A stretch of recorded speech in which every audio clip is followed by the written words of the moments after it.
Hello students, आज हम class 9 mathematics के चैप्टर 6 समानांतर चतुर्भुज के गुण इस चैप्टर के सवालों को हल करेंगे। ठीक है, तो इसमें देखिए चैप्टर में यहाँ पे शुरू में ही लिखा हुआ है समानांतर चतुर्भुज के गुण। इसका मतलब हम लोग को समानांतर चतुर्भुज के गुणों के बारे में जानना होगा और उन गुणों के ऊपर बेस करके उनके ऊपर आधारित हो करके हम लोग को जो है इस चैप्टर के सवालों को जो है हल करना होगा। तो सबसे पहला क्वेश्चन क्या कहता है, देखिए कि प्रमाणित करें कि किसी समानांतर चतुर्भुज के विकर्ण द्वय की लंबाई समान हो तो वह एक आयत क्षेत्र है। अर्थात प्रमाणित करना है कि कोई एक समानांतर चतुर्भुज है जिसके दोनों विकर्ण द्वय मतलब दोनों विकर्ण की लंबाई समान है, तो यह एक आयत क्षेत्र है। तो देखिए हम लोग कैसे करते हैं। जब इस तरह का कोई प्रमाण करने के लिए किसी क्वेश्चन में कहता है तो हम लोग इसको जो है 4 पार्ट में डिवाइड करते हैं। पहला पार्ट होता है क्या दिया गया है या फिर क्या माना, पहला पार्ट। दूसरा पार्ट है क्या सिद्ध करना है, और तीसरा पार्ट में आता है रचना। लेकिन यहाँ पे कुछ रचना नहीं करना है तो तीसरा पार्ट नहीं आएगा, सीधे आ जाएंगे चौथे पार्ट में प्रमाण। ठीक है, तो देखिए सबसे पहले करेंगे हम लोग क्या मानते हैं। हम लोग जैसा क्वेश्चन में दिया रहेगा उसी हिसाब से हम लोग मान लेंगे। तो माना कि ABCD एक समानांतर चतुर्भुज है जिसका विकर्ण AC बराबर BD। क्योंकि क्वेश्चन में दिया गया है कि समानांतर चतुर्भुज के दोनों विकर्ण की लंबाई जो है समान है, ये दिया गया है, इसलिए हम लोग भी मान लेंगे कि ABCD एक समानांतर चतुर्भुज है जिसका विकर्ण AC बराबर BD। उसके बाद सिद्ध करना है कि ABCD एक आयत है। तो हम लोग को सिद्ध करना है कि समानांतर चतुर्भुज एक आयत है। तो चूंकि हम लोग को सिद्ध करना है कि आयत है, इसीलिए हम लोग चित्र भी आयत का ही बनाएंगे। ठीक है, तो उसके बाद देखिए हम लोग क्या करेंगे। सबसे पहले त्रिभुज ABC एवं ADB में देखिए त्रिभुज ABC ये वाला त्रिभुज और त्रिभुज ADB ये दोनों त्रिभुजों को जो है हम लोग देखते हैं। तो इसमें देखिए सबसे पहले है BC बराबर AD। देखिए BC कौन सा है, BC और AD ये दो भुजाएं। देखिए इस त्रिभुज का BC भुजा और इस त्रिभुज का AD भुजा बराबर है। क्यों बराबर है? क्योंकि ये समानांतर चतुर्भुज की विपरीत भुजाएं हैं। देखिए ये दोनों क्या है, इस समानांतर चतुर्भुज की विपरीत भुजाएं हैं। हम लोग जानते हैं कि समानांतर चतुर्भुज की विपरीत भुजाएं जो होती है वो क्या होती है, समान होती है। तो इसीलिए BC बराबर AD एवं AC बराबर BD। अब फिर देखिए AC बराबर BD, ये त्रिभुज का AC और इस त्रिभुज का BD ये दोनों भुजा जो है वो बराबर है। कहाँ से? ये हो गया कल्पना के अनुसार, मतलब हम लोग मान ही लिए थे। देखिए माना कि त्रिभुज समांतर चतुर्भुज जिसके विकर्ण AC बराबर BD हम लोग शुरू में ही मान लिए थे। तो इसीलिए कल्पना के अनुसार जो है AC बराबर BD एवं AB भुजा उभयनिष्ठ है। मतलब इस त्रिभुज में भी AB भुजा है और इस त्रिभुज में भी AB भुजा है, तो इसलिए AB भुजा उभयनिष्ठ है। अतः त्रिभुज ABC सर्वांगसम हो जाएगा त्रिभुज ABD के। अर्थात ये जो ABC त्रिभुज है ये सर्वांगसम हो जाएगा त्रिभुज ABD के। ठीक है, कहाँ से? साइड साइड साइड मतलब भुजा भुजा भुजा सर्वांगसमता की इस शर्त से ये दोनों त्रिभुज क्या हो जाएंगे, सर्वांगसम। देखिए भुजा, ये दोनों भुजाएं बराबर है, भुजा फिर ये भुजा भी बराबर है, तो भुजा भुजा और ये भुजा उभयनिष्ठ है। तो इसीलिए साइड साइड साइड से ये दोनों त्रिभुज क्या हो जाएंगे, सर्वांगसम हो जाएंगे। अब जैसे ही ये सर्वांगसम हो गए तो इसका मतलब क्या होगा, इसके जो है सभी संगत कोण बराबर होंगे तीनों, और तीनों भुजाएं भी जो है, तीनों भुजाएं तो ऑलरेडी बराबर है, तो तीनों कोण भी जो है इसके बराबर होंगे। तो इसीलिए कोण ABC बराबर कोण BAD। देखिए इसीलिए ABC मतलब ये वाला जो कोण है ये ABC बराबर कोण BAD ये कोण। ठीक है, ABC बराबर कोण BAD ब्रैकेट में लिख देना है संगत कोण। तो फिर ABC प्लस BAD बराबर 180। देखिए कोण ABC प्लस कोण BAD, ये ABC कोण, ABC मतलब ये कोण और BAD मतलब ये कोण, ये दोनों का योगफल है 180 डिग्री। क्यों? क्योंकि समानांतर चतुर्भुज ABCD एक समानांतर चतुर्भुज। हम लोग जानते हैं कि जब समानांतर चतुर्भुज ऐसे होता है तो इस दो कोणों का योगफल 180 डिग्री का होता है ना, इस तरह का।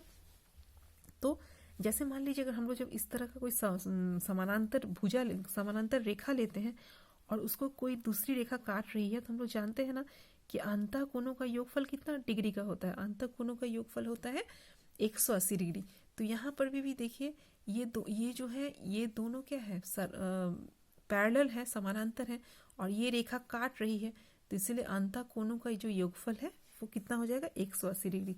तो इसीलिए इन दोनों का योगफल ABC प्लस BAD बराबर 180 डिग्री। क्यों कहाँ से आया ये? चूंकि ABCD एक समानांतर चतुर्भुज है। तो इसीलिए कोण ABC प्लस ये उतर गया प्लस, अब BAD की जगह में देखिए BAD किसके बराबर है? ABC के बराबर, इसीलिए BAD की जगह में लिखेंगे ABC बराबर 180 इम्प्लाई। अब देखिए 1 कोण ABC प्लस 1 कोण ABC मतलब 2 कोण ABC बराबर 180। तो विच इम्प्लाई ABC बराबर, ये 2 गुना में था तो बटा में आया, तो बटा में आने से 2 से 90 बार में कट गया 2 को, तो इसीलिए ABC का मान आ गया 90 डिग्री। अतः BAD का भी मान कितना आ जाएगा? 90 डिग्री, क्योंकि BAD ABC के बराबर है तो कोण BAD भी 90 डिग्री। तो इसीलिए जैसे ही 90 डिग्री कोई किसी भी समानांतर चतुर्भुज का एक कोण यदि 90 डिग्री का आ जाए तो क्या हो जाता है कि वो समानांतर चतुर्भुज एक आयत हो जाता है। तो इसीलिए जैसे ही ये 90 डिग्री प्रमाणित हो गया एक कोण, वैसे ही हम ये प्रमाणित हो गया कि ABCD एक आयत है। तो प्रूफ्ड, हम लोग को यही प्रूफ करना था कि ABCD क्या है? एक आयत है। ठीक है, तो ये डन। अब हम नेक्स्ट क्वेश्चन को देखते हैं। देखिए क्वेश्चन नंबर 5 क्या कहता है। देखिए क्वेश्चन नंबर 5 में कहता है कि प्रमाणित करें कि समद्विबाहु ट्रेपेजियम के समानांतर भुजाओं में से किसी एक भुजा के संलग्न कोण समान होते हैं। अब ध्यान दीजिए, क्या प्रमाणित करना है कि समद्विबाहु ट्रेपेजियम, समद्विबाहु मतलब दो भुजाएं बराबर होंगी ऐसे ट्रेपेजियम के। तो ट्रेपेजियम तो आप लोग जानते हैं कि ट्रेपेजियम में क्या होता है? ट्रेपेजियम में होता है कि कोई एक जोड़ी भुजा जो है वो समानांतर होती है एक दूसरे के, और इसके बाद इसके बाकी दोनों भुजाओं के बारे में कुछ नहीं है। ये दोनों भुजाएं समानांतर हो भी सकती है, नहीं भी हो सकती, लेकिन ट्रेपेजियम किसको कहेंगे? जिसकी एक जोड़ी भुजा समानांतर होती है। तो ये एक ट्रेपेजियम का चित्र हुआ। ठीक वैसे ही ये भी एक ट्रेपेजियम का चित्र हुआ। ये दोनों भुजाएं देखिए समानांतर है, तो इस तरह को हम लोग ट्रेपेजियम बोलते हैं। तो कहता है कि समद्विबाहु ट्रेपेजियम है, तो हम लोग वो समद्विबाहु ट्रेपेजियम जो है बनाएंगे। ये वाला ट्रेपेजियम बनाएंगे, कौन सा? ABCD।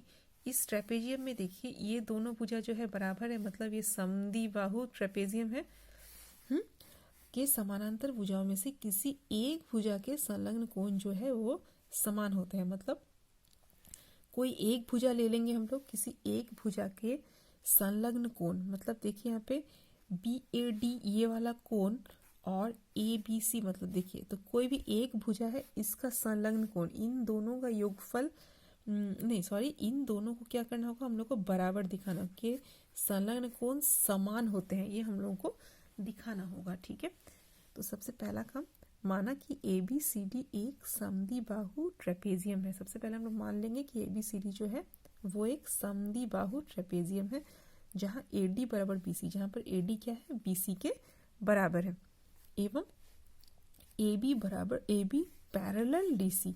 AB जो है समानांतर है DC के। ठीक है, तो सिद्ध करना होगा कि कोण BAD बराबर कोण ABC। हमको सिद्ध करना होगा कि BAD ये कोण बराबर कोण ABC। हम लोग को यही प्रमाणित करने के लिए बोला है कि किसी एक भुजा के संलग्न कोण। तो हम लोग एक भुजा AB को ले लेते हैं, तो AB के संलग्न कोण मतलब ये दोनों कोण जो है ये समान है, ये हम लोग को सिद्ध करना है। ठीक है, तो यहाँ तक हो गया हम लोग का। अब हम लोग रचना में जाएंगे। 4 पार्ट होता है, पहला पार्ट हो गया मान लिया सिद्ध करना, क्या रचना। अब रचना में क्या करेंगे? देखिए C एवं D बिंदुओं से, ये C और D जो दो बिंदुएं हैं, इन बिंदुओं से AB भुजा के ऊपर हम लोग DP और CQ लंब खींचते हैं। एक DP लंब, एक CQ लंब। तो ये 90 डिग्री का हो गया, ये भी 90 डिग्री का हो गया, क्योंकि हमने लंब खींचा है इन दोनों को। ठीक है, अब हम लोग प्रमाण में, ये हो गया रचना। रचना में सिर्फ क्या किए हैं? 2 लंब खींचे हैं, कहाँ से? C और D से AB भुजा पर। इसके बाद प्रमाण में आते हैं। तो प्रमाण में देखिए क्या है? त्रिभुज APD एवं त्रिभुज BCQ में, APD मतलब APD ये त्रिभुज, और त्रिभुज BCQ मतलब इन दोनों त्रिभुजों को जो है देखना है। इन दोनों त्रिभुजों में कोण DPA कोण DPA मतलब ये कोण एवं बराबर कोण CBQ बराबर कोण क्यू बी, देखिए बराबर कोण सी क्यू बी, दोनों ही ए बी पर लंब है। ये दोनों कोण क्यों बराबर होंगे? क्योंकि ये दोनों रेखाएं जो है ये ए बी पे लंब है, तो इसीलिए ये दोनों कोण बराबर होंगे और दोनों ही कितने डिग्री के बराबर होंगे? 90 डिग्री के, ठीक है। तो इसीलिए ये दोनों कोण जो है ये बराबर है। अब डी पी ए ये कोण बराबर सी क्यू बी, और ब्रैकेट में लिख देंगे रीजन कि चूंकि दोनों ही ए बी पर, ये दोनों ही जो रेखाएं हैं वो ए बी पर लंब है। फिर क्या कहता है? डी पी बराबर सी क्यू। अब देखिए डी पी जो है वो बराबर सी क्यू, ये कहाँ से बोल रहे हैं? देखिए अगर दो समानांतर रेखाएं हम लोग लेते हैं तो उसके बीच में उन दोनों के ऊपर कोई लंब अगर लेते हैं तो जितने भी लंब हम लोग खींचेंगे वो सब के सब बराबर होंगे। तो इसीलिए डी पी और सी क्यू। फॉर एग्जाम्पल यहाँ पे देखिए अगर हम लोग कोई दो समानांतर रेखा लेते हैं तो उसमें हम लोग जितना भी इस तरह का लंब खींचेंगे, इस तरह से जो दोनों पे लंब है, ऐसे सारे रेखाओं की लंबाई क्या हो जाएंगी? बराबर हो जाएंगी। तो इसीलिए डी पी बराबर सी क्यू, ब्रैकेट में रीजन क्या देंगे कि चूंकि ए बी समानांतर है डी सी के एवं डी पी सी क्यू दोनों ही लंब है, ठीक है। एवं लास्ट क्या हो गया? ए डी बराबर बी सी, लास्ट में ए डी बराबर बी सी। ये कहाँ से हम लोग बोल रहे हैं? हम लोग इसको कल्पना ही हम लोग मान ही लिए हैं कि ए डी बराबर बी सी, क्योंकि ए डी और बी सी बराबर क्यों है? क्योंकि ये दोनों क्या, ये जो है ये समद्विबाहु ट्रेपेजियम है जिसमें ए डी और बी सी को हमने शुरू में ही बराबर मान लिया है। तो अब जैसे ही इतना कुछ हो गया, अब देखिए हमारा ये, इसका मतलब यहाँ से आ गया कि ये त्रिभुज इस त्रिभुज के सर्वांग हो गया। कैसे? देखिए किसी भी त्रिभुज में, किसी भी दो समकोण त्रिभुज अगर लेते हैं तो उन दोनों में एक कोण राइट एंगल, देखिए कौन से सर्वांग समता की कौन से शर्त से? देखिए राइट एंगल, मतलब इन दोनों त्रिभुजों में राइट एंगल बराबर है। एच मतलब हाइपोटेन्यूज या कर्ण। तो इस त्रिभुज का कर्ण कौन सा है? ये वाला। और इस त्रिभुज का कर्ण कौन सा है? ये बी सी। तो देखिए कर्ण भी बराबर है, हाइपोटेन्यूज बराबर है, राइट एंगल बराबर है, और एस मतलब कोई एक भुजा। तो यहाँ पे कौन सी भुजा बराबर है? देखिए डीपी और सी क्यू, ये दोनों भुजा जो है बराबर है। तो right angle hypotenuse side R H S की सर्वांग समता की शर्त से ये दोनों त्रिभुज जो होंगे वो सर्वांगसम होंगे, मतलब इन दोनों त्रिभुजों के सभी अंग समान होंगे, अर्थात जितने भी अंग संगत जितने भी अंग हैं, अर्थात इसके जितने कोण हैं ये दो, ये कोण इस कोण के बराबर होगा, ये कोण इस कोण के बराबर होगा, ठीक है। तो संगत कोण और संगत भुजाएं जो है वो बराबर होंगी। तो इसीलिए कोण पी ए डी बराबर कोण क्यू बी सी। तो इसीलिए हम लोग का क्या हो जाएगा? पी ए डी मतलब कौन सा? पी ए डी, ये कोण बराबर क्यू बी सी, इस कोण के हो जाएगा, ठीक है। तो इसीलिए पी ए डी बराबर कोण क्यू बी सी, अर्थात अब बी ए डी बराबर ए बी सी। इसका मतलब क्या हुआ? पी ए डी का मतलब देखिए पी ए डी मतलब ये कोण, तो इसको हम अगर और बड़ा करके लिखें तो यहाँ पे बी ए डी लिख सकते हैं इसको हम लोग, क्योंकि पी तो बीच का ही एक बिंदु है। तो बी ए डी और पी ए डी एक ही कोण है ना ये, ठीक है। तो इसीलिए पी ए डी की जगह में हम लिखेंगे बी ए डी बराबर, अब क्यू बी सी, देखिए क्यू बी सी ना लिख के हम लोग लिखेंगे ए बी सी, एक ही बात है, क्योंकि क्यू जो है इसी रेखा का एक बिंदु है। तो क्यू बी सी नहीं लिख के हम लिखेंगे ए बी सी, तो इसकी जगह में ए बी सी। तो इसीलिए बी ए डी बराबर हो गया ए बी सी। तो हम लोग को यही जो है सिद्ध करना था कि कोण बी ए डी बराबर कोण ए बी सी, ठीक है। तो यहाँ तक हम लोगों का हो गया क्वेश्चन नंबर 5 तक इस चैप्टर का। तो आज के इस वीडियो में बस इतना ही, मिलते हैं हम लोग नेक्स्ट वीडियो में। Thank you so much.